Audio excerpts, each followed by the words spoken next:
This is our last video on nationalism in Europe. Last time we talked about the unification of Italy, how Italy was divided into several small states, and social class and economic differences were great between an industrializing north and a poor agricultural south. Austria controlled parts of the north of what would become Italy. The Pope and the Catholic Church hierarchy controlled some small states in central Italy, and no one language united the entire region. Yet, they were able to come together and create a nation. Today, we're going to talk about German unification. After 1850, German industrialization took off.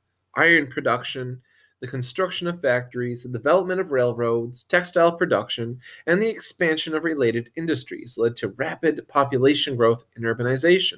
Between 1862, when Bismarck was appointed Prussian minister president, and 1871, when German unification was achieved, Bismarck would make a series of key political and military decisions that strengthened Germany against both Austria and France. Bismarck was a master of realpolitik, or political pragmatism and opportunism. He was not motivated by sentiment. A spirit of German nationalism would emerge within the united Germany, even though it was not a driving force behind unification. Silverin. Prussia had the foresight to loosen internal barriers to commerce beginning in 1830s. Later, the Zollverein, German customs union, expanded to include numerous states in the German Confederation. Austria was sufficiently threatened by the growth of German commerce that it attempted to interfere unsuccessfully with the renewal of related treaties. As industry grew, Germany's middle class grew as well. Demands for constitutional reforms would follow. We always see the growth of the middle class, which comes out of industrialization, makes them want to have more power, causes a lot of social tension. Also, if we want to compare Germany's industrialization with Italy's, we notice Germany had a much more uniform and connected economy. In Italy, it did not. Remember, in Italy, they had different weights and measurements, so it was very hard to trade. Not the case in Germany. The expansion, Silverin.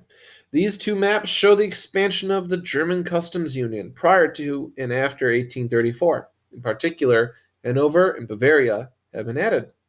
The Silverin facilitated trade and therefore the growth of industry and the economy across the German Federation. And remember, with the growth of industry comes the growth of middle class and more challenging to the monarchy and a greater nationalism there is. Otto von Bismarck. Bismarck was born in the same year that the Congress of Vienna concluded. Bismarck was elected to the Prussian Landtag, which means government, at the age of 35. He served Prussia in a series of prestigious and influential international positions. As a son of Germany's Junker class, Bismarck sought to protect the interest of Prussia's elites. The landowners and the aristocrats are the elites.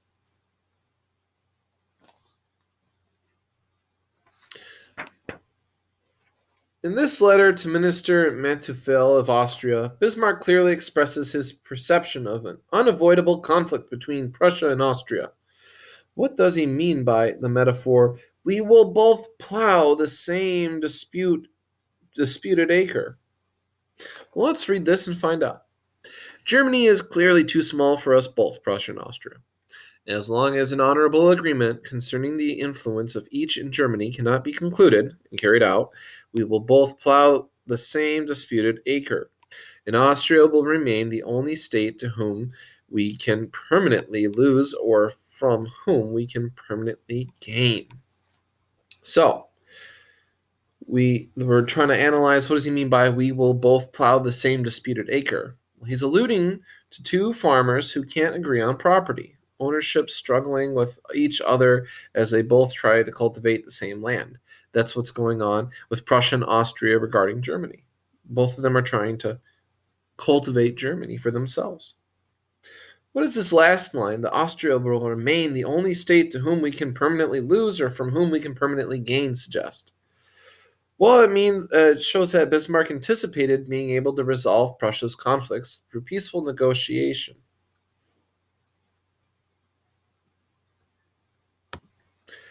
Bismarck's famous speech, which is often misquoted as blood and iron, was addressed to the Prussian parliament. Parliament had voted against the king's request for additional money for the army. In this speech, Bismarck asserted his conviction that a strong economy and a decisive military would make Prussia and Germany great. Bismarck proceeded to find a constitutional loophole that allowed him to override Parliament's decision and fund the army. So let's read this famous speech or a quote from it. It is not through debate and majority decisions that the great questions of the age will be decided. That was the great failure of 1848 and 1849, rather, though, through iron and blood. He means we're going to have this thing through force, not through talking. 9 years to German unification. Well, we see Bismarck's rise, appointed minister president, and we see Germany and Austria battled Denmark. Prussia defeated Austria. North German Confederation was formed, so we're coming together in Germany. France declared war on Prussia, and the German Reich declared Kaiser Wilhelm I crowned at Versailles a year after the war. So that war had a lot to do with the unification. German unification was achieved 9 short years after Bismarck was appointed president. The process involved several international conflicts. So let's look at this war against Denmark. Previously, liberals in the Prussian parliament had sought to deny the king increased taxes for war. Bismarck had disregarded parliament and expanded funding for the army without legislative approval. He hoped that a quick victory over Denmark would mitigate liberal criticism of his actions, which it did. Subsequently, Prussia governed Schleswig while Austria governed Holstein. So let's talk about this Northern German Confederation on the road to unification. Austria and Prussia disagreed over occupation rights in Holstein and Schleswig. Bismarck did not rush blindly into war. However, he made sure the potential allies of Austria were otherwise engaged, and he won an alliance with Italy, which had a history of conflict with Austria and an independent motivation to see Austrian power weakened. Remember, Austria had a lot of control in northern Italy they had to shake off in order to become unified. Prussia defeated Austria and its German allies with superior military organization and technology. The light blue, dark blue, and pink territories were integrated into the Northern Germanic Confederation. The green territories remained separate. So we can see most of Germany is united with Prussia.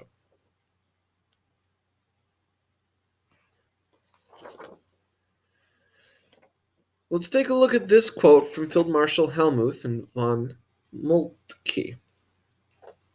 The War of 1866 was a struggle, long foreseen and calmly prepared for, not for territorial aggrandizement, for an extension of our domain, or for material advantage, but for an ideal end, the establishment of power.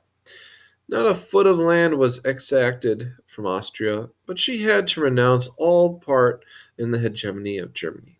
So, Austria has to back off and stop ruling Germany. The word hegemony means domination.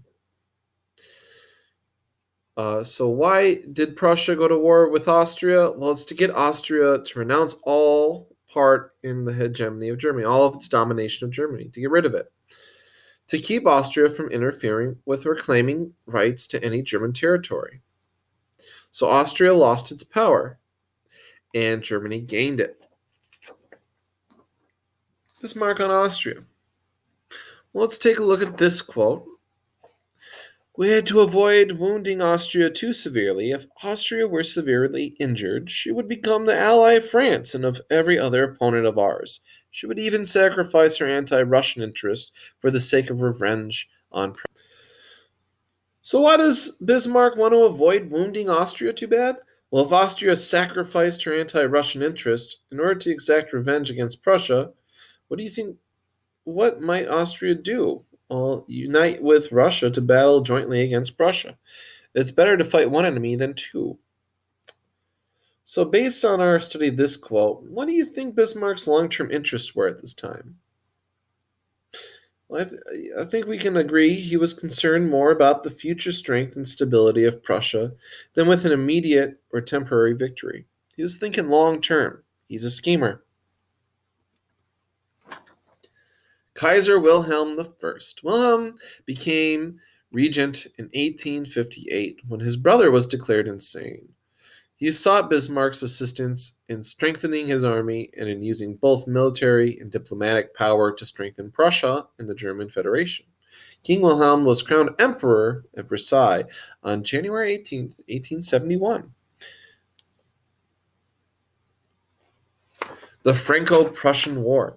Nothing helped unite Germany better than this Franco-Prussian War. France sought to strengthen its position in Europe through ties to the southern, largely Catholic German states.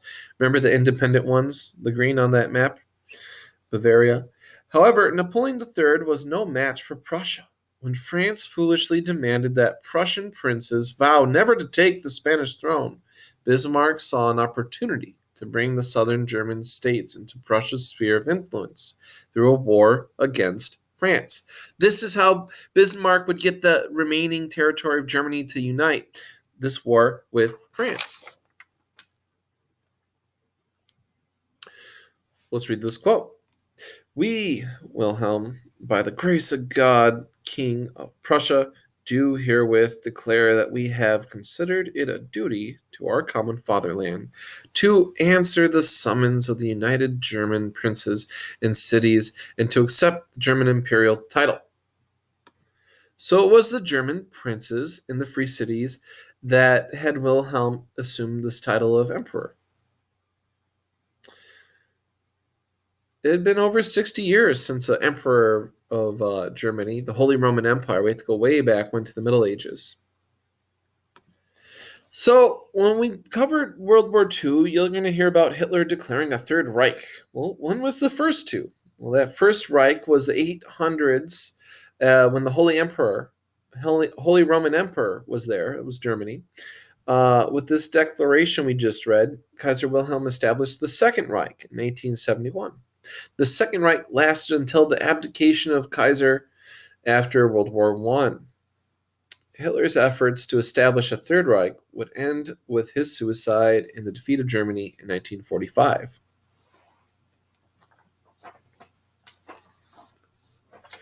The figure in the center is the emperor in this photo. He is surrounded by the princes and electors of Germany. How does the slogan reflect nationalist sentiment? It says, one kingdom, one people, one God. Well, this invokes the idea of one people united in one kingdom. Nationalism. We are one people. We have this sense of commonality. It was nationalism that helped unite Italy, and it is nationalism that will unite Germany. Let's talk about realpolitik. Realpolitik epitomized Bismarck's style, aggressive and opportunistic political action on behalf of the state. This brief quote summarizes Bismarck's primary goal. Regardless of how Bismarck has been judged by history, his success has served as testimony to his commitment and skill. So let's read this quote. Our task was the establishment or foundation of German national unity under the leadership of the King of Prussia. The King of Prussia was Wilhelm I. So it worked. Bismarck was able to maneuver Germany, put all the pieces together, and unified it. Usually by declaring war. The war against Denmark united the North. The war against France united the South with the North. Deutschlanded. This verse means that Germans should place their commitment to Germany above their loyalty to Bavaria, to Prussia, Saxony, the smaller kingdoms, or any other German state or territory that existed at the time. However, it's clear that the verse can also be heard as a call for German domination, and the boundaries mentioned in this stanza extend well beyond Germany's present borders. So let's take a look at this. Germany, Germany above all in the world, when, always, for protection and defense, brothers stand together. From the Maas to the Memel, from the Etsch to the Belt, Germany, Germany above all in the world. This song wasn't popular in Germany until World War One, when extreme nationalism was prevalent. And it did not become the national anthem of Germany until 1922.